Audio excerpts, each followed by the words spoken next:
హైదరాబాద్ వనస్థలిపురం పరిధిలోని green city కాలనీలో నివాసం ఉంటున్న సునీత అనే సాఫ్ట్వేర్ ఉద్యోగిని దారుణహత్యకు గురైంది. నిందితుడిని ఆమె మాజీ భర్త దేవరకొండ మహేష్గా పోలీసులు గుర్తించారు. 2022 ఇయర్లో వివాహం చేసుకున్న వీరు కెనడాలో స్థిరపడ్డారు. అయితే ఇద్దరి మధ్య మనస్పర్ధలు రావడంతో 2024 ఇయర్లో విడాకులు తీసుకున్నారు. ఆ తర్వాత సునీత ఇండియాకు తిరిగి వచ్చి 2025 ఇయర్ మొదట్లో మరో యువకుడిని రెండో వివాహం చేసుకుంది.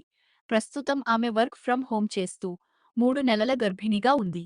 గతంలో సునీత పెట్టిన గృహహింస కేసు కారణంగా మహేష్ పాస్పోర్ట్ సీజ్ అవడంతో అతను తిరిగి కెనడా వెళ్లలేకపోయాడు. కెనడా వెళ్లలేకపోవడం, దానికి తోడు ఆమె మరో పెళ్లి చేసుకుని సంతోషంగా ఉండటాన్ని జీర్ణించుకోలేకపోయిన మహేష్ పగ పెంచుకుని ఈ దారుణానికి పాల్పడ్డాడు.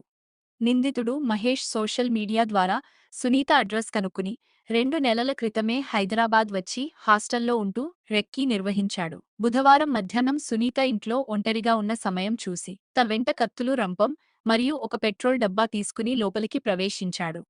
నేరుగా ఆమె గదిలోకి వెళ్లి లోపలి నుంచి గడియ పెట్టి విచక్షణారహితంగా కత్తులతో దాడి చేశాడు. అడ్డు వస్తే గదిలో పెట్రోల్ పోసి తగలబెడతానని ఇతరులను బెదిరించాడు. సునీత అరుపులు విని కుటుంబ సభ్యులు తలుపులు పగులగొట్టేసరికి ఆమె రక్తపు మడుగులో ప్రాణాలు విడిచింది.